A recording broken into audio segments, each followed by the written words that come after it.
ज्योति बिंदु की किरणों से जगमग है जग सारा। धरा गगन में अंतर मन में, धरा गगन में अंतर मन में उजियारा उजियारा उजियारा उजियारा उजियारा उजियारा उजियारा।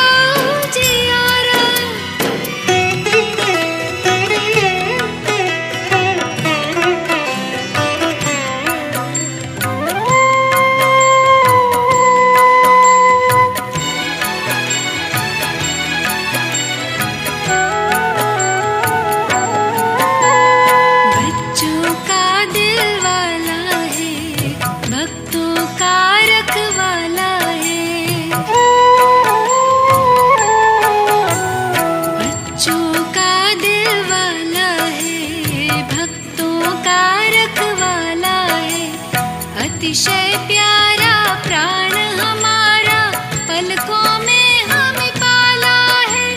बिंदु है बाबा बिंदु है बच्चे स्नेह से हमें निहारा। उजियारा उजियारा उजियारा उजियारा उजियारा उजियारा उजियारा।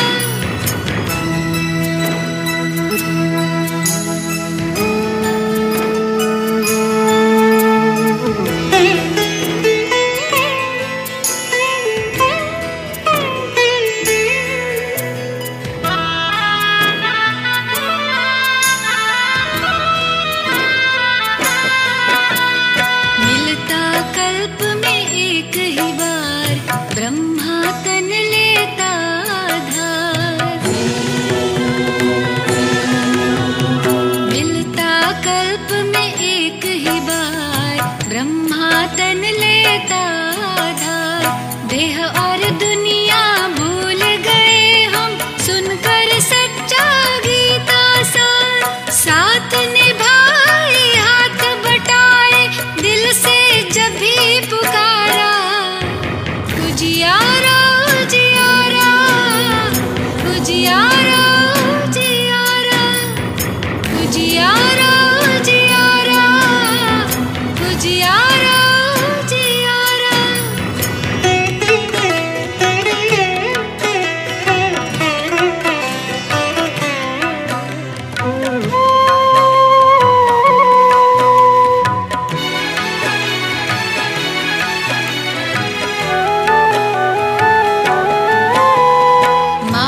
पिता वो बंधु सखा उससे सारा नाता है। मात पिता वो बंधु सखा उससे सारा नाता है। भोलों पर त्रिझा भगवन भोलानाथ कहलाता है। निर्बल को बल देने वाला सच्चा वही सहारा। उजियारा उजियारा उजियारा उजियारा उजियारा उजियारा उजियारा उजियारा। ज्योति बिंदु की किरणों से जगमग है जग सारा। ज्योति बिंदु की किरणों से जगमग है जग सारा। धरा गगन में अंतर मन में, धरा गगन में अंतर मन में उजियारा उजियारा उजियारा उजियारा उजियारा उजियारा उजियारा उजियारा उजियारा उजियारा उजियारा। ఓం శాంతి. మురళీ డేట్ 30/9/2024. మధురమైన పిల్లలారా, తమ బ్యాటరీ ఛార్జ్ చేసుకోవాలని గుర్తుంచుకోండి. మీ సమయాన్ని పరచింతనలో వృధా చేసుకోకండి. మీకు మీరే ఛార్జ్ చేసుకుంటే నశ పెరుగుతుంది. ప్రశ్న: జ్ఞానము ఒక్క క్షణంలోనిదే అయినా తండ్రి ఇంత వివరంగా అర్థం చేయించవలసిన లేక ఇంత సమయం ఇవ్వవలసిన అవసరమేముంది? జవాబు: ఎందుకంటే జ్ఞానం ఇచ్చిన తర్వాత పిల్లలు పరివర్తన అయినారా లేదా అని కూడా తండ్రి చూస్తారు. తర్వాత పరివర్తన చేసుకునేందుకు జ్ఞానం ఇస్తూనే ఉంటారు. మొత్తం బీజము వృక్షముల జ్ఞానమంతా ఇచ్చేస్తారు. అందువల్లే తండ్రిని జ్ఞానసాగర్లని అంటారు.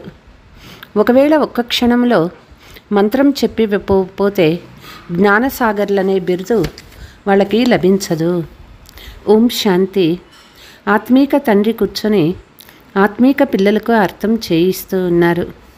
భక్తి మార్గంలో పరంపిత పరమాత్ముడైన శివుడిని ఇక్కడే పూజిస్తారు. వారు ఇక్కడ నుండి వెళ్ళిపోయారని బుద్ధిలో ఉంటుంది. లింగాన్ని ఎక్కడ చూసినా పూజిస్తారు.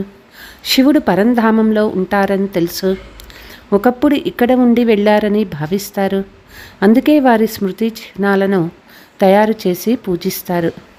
స్మృతి చేస్తున్నప్పుడు వారి బుద్ధిలో తప్పకుండా వారు నిరాకారులని, పరంధామంలో ఉండేవారని, వారిని శివుడని అంటూ పూజిస్తారు. మందిరానికి వెళ్ళి తల వంచి నమస్కరిస్తారు. వారిని పాలు, ఫలాలు, జలము మొదలైన వాటితో అభిషేకిస్తారు. కానీ అక్కడే ఉండేది జడమైనది. జడమైన వాటికే భక్తి చేస్తారు. వారు చైతన్యమైన వారని, వారి నివాస స్థానము పరంధామమని మీకిప్పుడు తెలిసింది. వారు పూజించినప్పుడు పరంధామ నివాసి అని, ఒకప్పుడు ఉండి వెళ్ళారని, అందుకే ఈ చిత్రాలు తయారు చేశారని, ఆ చిత్రాలనే పూజిస్తూ ఉన్నారని వారి బుద్ధిలోకి వస్తుంది.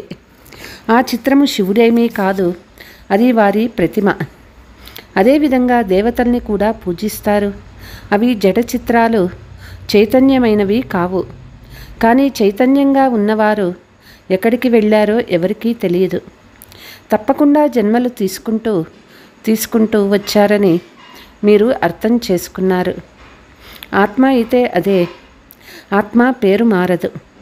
పోతే శరీరం పేరు మారుతూ ఉంటుంది. ఆత్మ ఏదో ఒక శరీరంలో ఉండి పునర్జన్మలనైతే తీసుకోవలసిందే. మీరు వారిని పూజిస్తారు. మొట్టమొదట శరీరధారులుగా ఉన్నవారిని సత్యయుగ లక్ష్మీనారాయణను పూజిస్తారు. ఈ సమయంలో తండ్రి చెప్పే జ్ఞానము గురించి మీరు ఆలోచిస్తూ ఉంటారు. ఎవరిని పూజిస్తూ ఉన్నారో వారు మొదటి నెంబర్లో వారని మీరు అర్థం చేసుకున్నారు. ఈ లక్ష్మీనారాయణులు చైతన్యంగా ఉండేవారు. ఇక్కడే భారతదేశంలో ఉండేవారు. కానీ ఇప్పుడు వారు లేరు. వారే పునర్జన్మలు తీసుకుంటూ భిన్న భిన్న నామరూపాలను తీసుకుంటూ 84 జన్మల పాత్రను అభినయిస్తూ ఉంటారని ఎవరి ఆలోచనలోకి రాదు. సత్యయుగంలో ఉండేవారు, కానీ వారు ఇప్పుడు లేరు. ఇది కూడా ఎవరికీ అర్థం కాదు. ఇప్పుడు మీకు తెలుసు. డ్రామా ప్లాన్ అనుసారము వారు మళ్ళీ తప్పకుండా చైతన్యంలోకి వస్తారు. మనుషుల బుద్ధిలోకి ఈ ఆలోచన కూడా రాదు. వీరు ఒకప్పుడు ఉండేవారని మాత్రం తప్పకుండా భావిస్తారు. ఇప్పుడు వీరి జడ చిత్రాలు ఉన్నాయి. కానీ ఆ చైతన్యమైన వారు ఎక్కడికి వెళ్ళిపోయారో అనేది ఎవరి బుద్ధిలోకి రాదు. మనుషులైతే 84 లక్షల పునర్జన్మలని అనేస్తారు. కానీ 84 లక్షలు మాత్రమే తీసుకుంటారు. 84 లక్షలు కాదని పిల్లలు మీకిప్పుడు తెలిసింది. ఇప్పుడు శ్రీరామచంద్రుణ్ణి పూజిస్తారు. రాముడు ఎక్కడికి వెళ్ళారో వారికి తెలియదు. శ్రీరాముని ఆత్మ తప్పకుండా పునర్జన్మలు తీసుకుంటూ ఉంటుందని మీకు తెలుసు. ఇక్కడ పరీక్షలో పాస్ అవ్వరు, కానీ ఏదో ఒక రూపంలో తప్పకుండా ఉంటారు కదా. ఇక్కడే పురుషార్థం చేస్తూ ఉంటారు. రాముని పేరు ఎంతో ప్రసిద్ధి చెందింది కాబట్టి తప్పకుండా వస్తాడు. వారు జ్ఞానం తీసుకోవలసి ఉంటుంది. ఇప్పుడు మీకు తెలియనందున ఈ విషయం వదిలేయవలసి ఉంటుంది. ఈ విషయాలలోకి వెళ్ళడం వల్ల కూడా సమయం వృధా అవుతుంది. దీనికంటే మన సమయాన్ని ఎందుకు సఫలం చేసుకోరాదు? స్వ ఉన్నతి కొరకు బ్యాటరీని ఛార్జ్ చేసుకోండి. ఇతర విషయాల గురించి చింతించడం పరచింతన అవుతుంది. ఇప్పుడు స్వయాన్ని గురించి చింతన చేయాలి. తండ్రి స్మృతి చేయాలి. అతడు రాముడు తప్పకుండా చదివిస్తారు. తన బ్యాటరీని ఛార్జ్ చేసుకుంటూ ఉన్నారు. కానీ మీరు మీ బ్యాటరీని ఛార్జ్ చేసుకోవాలి. మీ ఆంతరికంలోకి మీరే వెళ్ళి చూసుకుంటే నశ పెరుగుతుంది అంటారు. మీరు సతోప్రధానంగా ఉన్నప్పుడు మీ పదవి చాలా ఉన్నతంగా ఉండేదని తండ్రి అన్నారు. మళ్ళీ ఇప్పుడు పురుషార్థం చేయండి. తండ్రి స్మృతి చేస్తే మీ వికర్మలు వినాశమవుతాయి. ఈ గమ్యం ఉంది కదా, ఈ చింతన చేస్తూ చేస్తూ సతోప్రధానంగా అవుతారు. నారాయణుడిని స్మరిస్తూ ఉంటే మనం నారాయణుగా అవుతాము. అంతిమ కాలంలో ఎవరు నారాయణ్ణి స్మరిస్తే అని అంటారు. మీరు తండ్రిని స్మృతి చేయాలి. తద్వారా పాపం సమాప్తమవుతుంది. మళ్ళీ నారాయణుగా అవుతారు. ఇది నరుని నుండి నారాయణుడిగా అయ్యేందుకు అత్యున్నతమైన ఉపాయము. నారాయణుడు ఒక్కడే ఉండడు కదా, వంశమంతా తయారవుతుంది. తండ్రి అత్యున్నతమైన పురుషార్థం చేయిస్తారు. దీని పేరు రాజయోగ జ్ఞానము. అందులోనూ విశ్వానికంతా అధికారులుగా అవ్వాలి. ఎంత పురుషార్థం చేస్తారో అంత లాభం తప్పకుండా ఉంటుంది. మొదట స్వయాన్ని ఆత్మ అని తప్పకుండా నిశ్చయం చేసుకోండి. ఫలానా ఆత్మ మిమ్మల్ని స్మృతి చేస్తుందని కొందరు వ్రాస్తారు కూడా. ఆత్మ శరీరం ద్వారా వ్రాస్తుంది.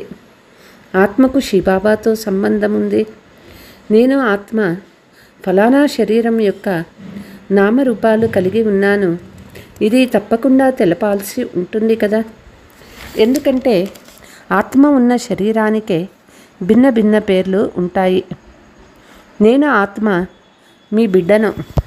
ఆత్మనైన నా శరీరము పేరు ఫలానా. ఆత్మ పేరైతే ఎప్పటికీ మారదు. నేను ఆత్మ ఫలానా శరీరాన్ని కలిగి ఉన్నాను. శరీరం పేరు తప్పకుండా ఉండాలి. లేకపోతే కార్యవ్యవహారాలు జరగవు. నేను కూడా బ్రహ్మ తనువులో తాత్కాలికంగా వస్తానని తండ్రి అంటారు. ఈ విషయం ఇతని ఆత్మకి కూడా అర్థం చేయిస్తాను. నేను ఈ శరీరం ద్వారా మిమ్మల్ని చదివించేందుకు వచ్చాను. ఇది నా శరీరం కాదు. నేను ఇతనిలో ప్రవేశించాను. మళ్ళీ నా ధామానికి వెళ్ళిపోతాను. పిల్లలైన మీకు ఈ మంత్రాన్ని ఇచ్చేందుకు వచ్చాను. అలాగని మంత్రం ఇచ్చి వెళ్ళిపోతానని కాదు. పిల్లలు ఎంతవరకు పరివర్తన అయ్యారో కూడా గమనించవలసి ఉంటుంది. పరివర్తన అయ్యేందుకు శిక్షణ ఇస్తూ ఉంటారు. క్షణంలో జ్ఞానమంతా ఇచ్చి వెళ్ళిపోతే జ్ఞానసాగరుడని కూడా అనరు. మీకు అర్థం చేయిస్తూ ఎంత సమయం గడిచింది? వృక్షము గురించి భక్తి మార్గంలోని విషయాలన్నీ అర్థం చేయించుకోవటం విస్తారము. వివరంగా అర్థం చేయిస్తారు. హోల్సేల్గా తెలపాలి అంటే మన్మనాభవ. కానీ ఈ విధంగా చెప్పి వెంటనే వెళ్ళిపోరు. పాలన కూడా చేయవలసి ఉంటుంది. కొంతమంది పిల్లలు తండ్రిని స్మృతి చేస్తూ చేస్తూ మాయమైపోతారు. ఫలానా ఆత్మ వారి పేరు ఫలానా చాలా బాగా చదువుకుంటూ ఉండేవాడని గుర్తుకు వస్తాడు కదా. పాత పిల్లలు ఎంత బాగుండేవారు. వారిని మాయ మింగేసింది. ప్రారంభంలో ఎంతమంది వచ్చారు. వచ్చిన వెంటనే బాబా ఒడిని తీసుకున్నారు. బట్టి తయారయ్యింది. ఇందులో అందరూ తమ భాగ్యాన్ని పొందుకున్నారు. పొందుకుంటూ మాయ ఒక్కసారిగా ఎగరేసుకుపోయింది. స్థిరపడలేదు. మళ్ళీ 5000 సంవత్సరాల తర్వాత కూడా ఇలాగే జరుగుతుంది. ఎంతోమంది వెళ్ళిపోయారు. అర్థవృక్షం వరకు వెళ్ళిపోయారు. వృక్షం వృద్ధి చెందింది. కానీ పాతవారు వెళ్ళిపోయారు. వారిలో కొందరు చదువుకునేందుకు మళ్ళీ వస్తారని భావించవచ్చు. మేము తండ్రి ద్వారా చదువుకునేవారము. ఇప్పుడు అందరూ చదువుకుంటూ ఉంటారు. మేము ఓడిపోయామని వారికి గుర్తు వస్తుంది. మళ్ళీ మైదానంలోకి వస్తారు. మళ్ళీ వచ్చి పురుషార్థం చేసుకొని బాబా రాణిస్తారు. ఎంతో కొంత మంచి పదవి లభిస్తుంది. తండ్రి గుర్తు చేస్తూ ఉన్నారు, మధురాతి మధురమైన పిల్లలారా, నన్ను ఒక్కరినే స్మృతి చేస్తే పాపాలు సమాప్తమైపోతాయి. ఇప్పుడు ఎలా స్మృతి చేస్తారు? బాబా పరంధామంలో ఉన్నారని భావిస్తున్నారా? లేదు. బాబా అయితే ఇక్కడ ఈ రథంలో కూర్చొని ఉన్నారు. ఈ రథం గురించి అందరికీ తెలుస్తూ ఉంటుంది. ఇది భాగ్యశాలి రథము. ఇందులో వచ్చి ఉన్నారు. భక్తి మార్గంలో వారిని పరంధామంలో స్మృతి చేసేవారు. కానీ వారిని స్మృతి చేయడం ద్వారా ఏమవుతుందో వారికి తెలియదు. పిల్లలైన మీకు ఇప్పుడు తండ్రి స్వయంగా ఈ రథంలో వచ్చి శ్రీమతాన్ని ఇస్తూ ఉన్నారు. అందుకే మృత్యులోకంలో పురుషోత్తమ సంగమ యుగంలో ఉన్నామని పిల్లలు మీరు అర్థం చేసుకున్నారు. బ్రహ్మను స్మృతి చేయరాదని మీకు తెలుసు. నన్నొక్కరినే స్మృతి చెయ్యండి. నేను ఈ రథంలో ఉంటూ మీకు ఈ జ్ఞానాన్ని ఇస్తున్నానని తండ్రి చెప్తారు. నేను ఇక్కడ ఉన్నాను, నా పరిచయం కూడా ఇస్తూ ఉన్నాను. పరంధామంలో ఉంటారని ఇంతకుముందు మీరు భావించేవారు. అయితే ఎప్పుడు అనేది తెలియదు. అందరూ వచ్చి వెళ్ళిపోయారు కదా. ఎవరి చిత్రాలు ఉన్నాయో ఇప్పుడు వారు ఎక్కడ ఉన్నారో ఎవరికీ తెలియదు. ఎవరైతే వెళ్తారో వారు మళ్ళీ తమ సమయానుసారంగా వస్తారు. రకరకాలుగా పాత్ర చేస్తూ ఉంటారు.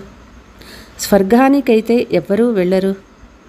స్వర్గంలోకి వెళ్ళేందుకు పురుషార్థము చేయాలని పాత ప్రపంచం సమాప్తము, కొత్త యుగము ప్రారంభం కావాలి.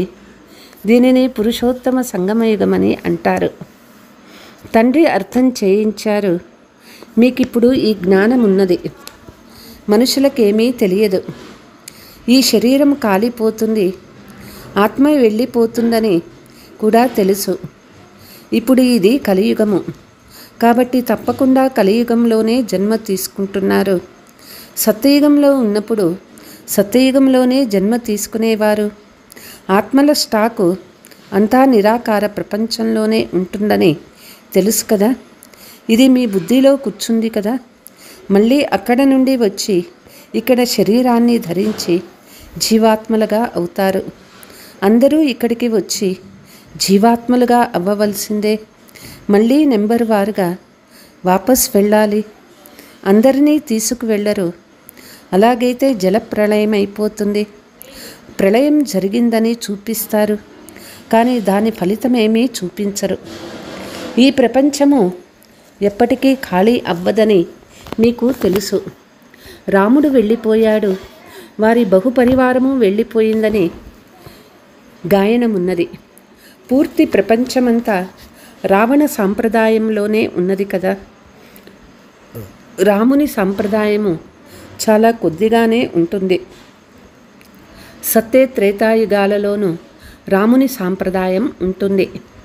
చాలా వ్యత్యాసం ఉంటుంది. తర్వాత కొమ్మరెమ్మలు ఎలుబడతాయి. మీరు ఇప్పుడు బృజము బీజము వృక్షముల గురించి కూడా తెలుసుకున్నారు. తండ్రికి అన్నీ తెలుసు. అందుకే మీకు వినిపిస్తూ ఉంటారు. అందుకే వారిని జ్ఞానసాగరుడని అంటారు. ఒకే ఒక విషయం ద్వారా శాస్త్రాలు తయారవ్వజాలవు. వృక్షాన్ని గురించిన వివరాలను అర్థం చేయిస్తూ ఉంటారు. ముఖ్యమైన మొదటి నెంబర్ సబ్జెక్టు తండ్రిని స్మృతి చేయటం. అందులోనే శ్రమ ఉన్నది. మొత్తం దీనిపైనే ఆధారపడి ఉంది. మిగిలిన వృక్షాన్ని గురించి మీరు అర్థం చేసుకున్నారు. ప్రపంచంలోని వారికి ఈ విషయాలను గురించి ఏమీ తెలియదు. మీరు అన్ని ధర్మాల వారి తిథి తారీఖులు మొదలైన వాటి గురించి తెలియచేస్తారు. అర్ధకల్పంలో ఇవన్నీ వచ్చేస్తాయి. ఇక సూర్యవంశీయులు చంద్రవంశీయులు ఉన్నారు. వీరి కొరకు చాలా యుగాలైతే ఉండవు కదా. అక్కడ ఉండేవే 2 యుగాలు. అక్కడ మానవులు కొద్ది మందే ఉంటారు. 84 లక్షల జన్మలుండజాలవు, వీలే లేదు. మనుషులు బుద్ధిహీనులైపోతారు. అందుకే తండ్రి మళ్ళీ వచ్చి ఆ వివేకాన్ని ఇస్తారు. రచయిత అయిన తండ్రియే వచ్చి రచయిత రచనల ఆది మధ్యాంతాల జ్ఞానాన్ని ఇస్తారు. భారత్వాసీలకు ఏమీ తెలియదు. అందరినీ పూజిస్తూ ఉంటారు. ముస్లిమ్స్ని, పారసీలను మొదలైన వారు ఎవరు వస్తే వారందరినీ పూజిస్తూ ఉంటారు. ఎందుకంటే తమ ధర్మాన్ని, ధర్మస్థాపకులను మర్చిపోయారు. మిగిలిన వారందరికీ తమ ధర్మం గురించి తెలియదు. తమ ధర్మస్థాపకులు ఎవరో అందరికీ తెలుసు. సత్య త్రేతాయుగాల చరిత్ర భూగోళాలు ఎవరికీ తెలియదు. శ్రీబాబాకి ఈ రూపముందని చిత్రాలను కూడా చూపిస్తారు. వారే ఉన్నతోన్నతమైన తండ్రి కాబట్టి వారిని స్మృతి చేయాలి. ఇక్కడ అందరికంటే ఎక్కువ కృష్ణుణ్ణి పూజిస్తారు. ఎందుకంటే తాను భగవంతుని తర్వాతివాడు. అతడిని ఎంతో ప్రీతిస్తారు కదా. కాబట్టి అతడే గీతా భగవంతుడని కూడా భావించేస్తారు. వినిపించేవారు వస్తూనే వారి ద్వారా వారసత్వం లభించగలదు. తండ్రియే వినిపిస్తారు. కొత్త ప్రపంచ స్థాపన, పాత ప్రపంచ వినాశము తండ్రి తప్ప మరెవ్వరూ చేయించలేరు. బ్రహ్మ ద్వారా స్థాపన, శంకర ద్వారా వినాశము, విష్ణువు ద్వారా పాలన అని కూడా వ్రాస్తారు. అది ఇక్కడి విషయమే, కానీ ఏమీ అర్థం చేసుకోరు. అది నిరాకార సృష్టి, ఇది సాకార సృష్టి. మీకు తెలుసు, సృష్టి ఉండేది ఇక్కడే. ఇక్కడే రామరాజ్యము, రావణరాజ్యము ఉంటాయి. మహిమ అంతా ఇక్కడిదే. కేవలం సూక్ష్మలోకము సాక్షాత్కారం అవుతుంది. మూలవతనంలో అయితే ఆత్మలే ఉంటాయి. మళ్ళీ ఇక్కడికి వచ్చి పాత్ర చేస్తాయి. సూక్ష్మవతనంలో ఏముందో చిత్రాలు కూడా తయారు చేశారు. దానిని గురించి తండ్రి అర్థం చేయిస్తారు. పిల్లలు, మీరు ఇలా సూక్ష్మలోక నివాసులైన ఫరిస్తాలుగా అవ్వాలి. ఫరిస్తాలు రక్తమాంసాలు లేకుండా ఉంటాయి. దదీచి ఋషి ముని ఎముకలను కూడా ఇచ్చేశారని అంటారు కదా. శంకరుని గురించి గాయనం ఎక్కడా లేదు. బ్రహ్మ విష్ణువులకు మందిరాలు ఉన్నాయి. శంకరునికి ఏమీ లేదు. కాబట్టి వారిని వినాశనం కొరకు నిమిత్తం చేశారు. అంతేకాని కన్నులు తెరిచి వినాశనమేమీ చేయడు. దేవతల హింసతో కూడిన పని ఎలా చేయగలరు? వారు అలా చేయరు. శ్రీబాబా కూడా వారికి అటువంటి ఆదేశాలు ఇవ్వరు. ఆదేశించే వారిపై కూడా భారం పడుతుంది కదా. అలా అన్నవారు చిక్కుకొని పోతారు. వారైతే శివశంకర్లు ఒకటిగా చేసి చెప్తారు. ఇప్పుడు తండ్రి ఒక్కరిని స్మృతి చేయమని చెప్తారు. శివశంకర్లని స్మృతి చేయమని చెప్పరు. పతిత పావనుడు ఒక్కరే అని అంటారు. భగవంతుడు అర్థసహితంగా తెలియచేస్తారు. ఇది ఎవ్వరికీ తెలియనందువల్లే చిత్రాలను చూసి తికమక పడతారు. అర్థం గురించి తప్పకుండా తెలపాల్సి ఉంటుంది కదా. అర్థం చేసుకునేందుకు సహాయం పడుతుంది. కోటిలో ఏ ఒక్కరు అరుదుగా వెలువడతారు. నేను ఎవరు, ఎలా ఉన్నాను, కోటికి ఒక్కరు మాత్రమే నన్ను గుర్తించగలరు. అచ్చా, मीठे मीठे सिकीलते बच्चों प्रति मात पिता बाप दादा का याद प्यार और गुड मॉर्निंग। रूहानी बाप की रूहानी बच्चों को नमस्ते। हम रूहानी बच्चों की रूहानी मात पिता बाप दादा को याद प्यार गुड मॉर्निंग, नमस्ते नमस्ते। ధారణ: ఏ విషయం గురించి కూడా చింత చేస్తూ సమయాన్ని వృధా చేసుకోకండి. మీలో మీరు ఆనందంగా తన్మయత్వంలో ఉండాలి.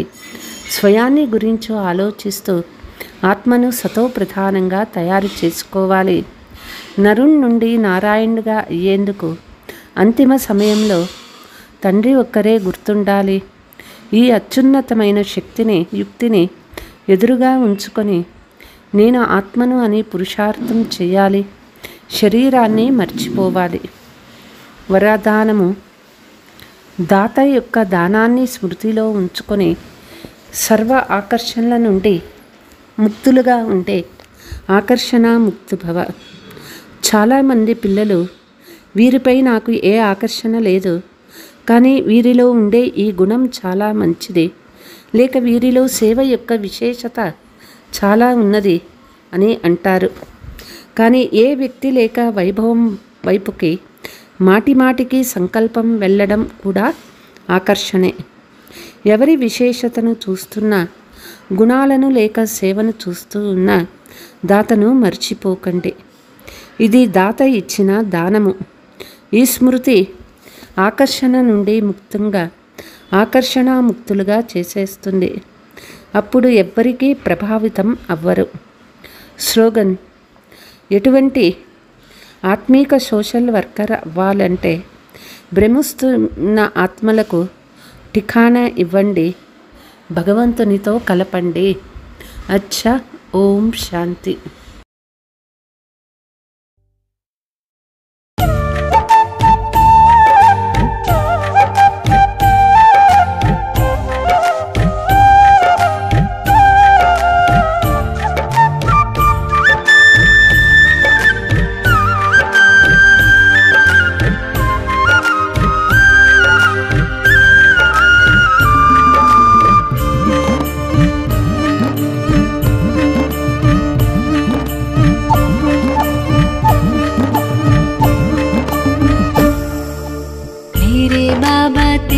बनकर जीवन बना अच्छा लगा।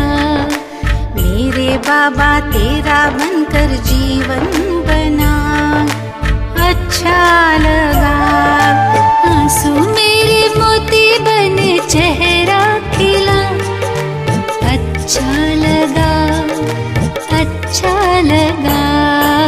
मेरे बाबा तेरा बनकर जीवन बना अच्छा लगा।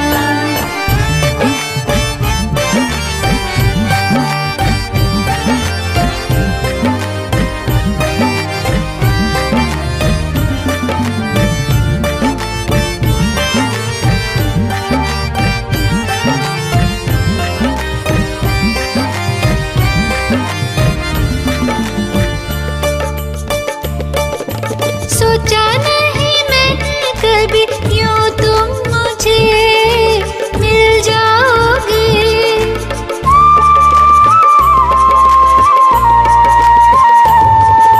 सोचा नहीं मैंने कभी यूं तुम मुझे मिल जाओगे।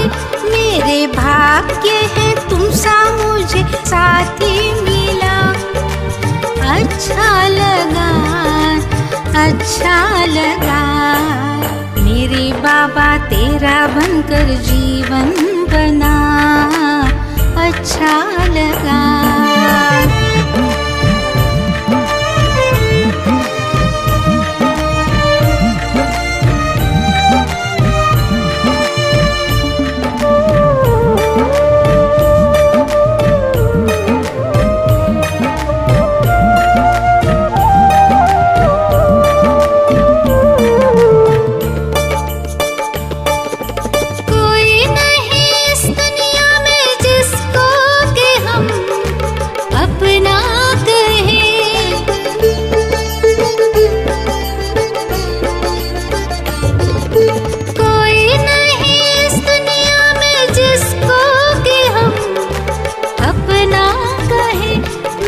मीठे बच्चे प्यार से ऐसा कहा अच्छा लगा, अच्छा लगा।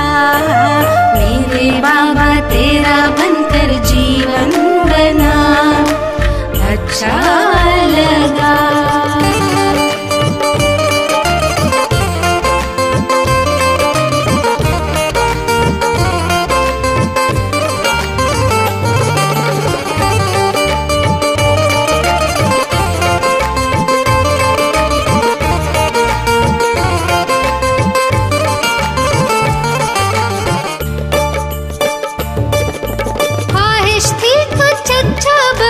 कोशिश मगर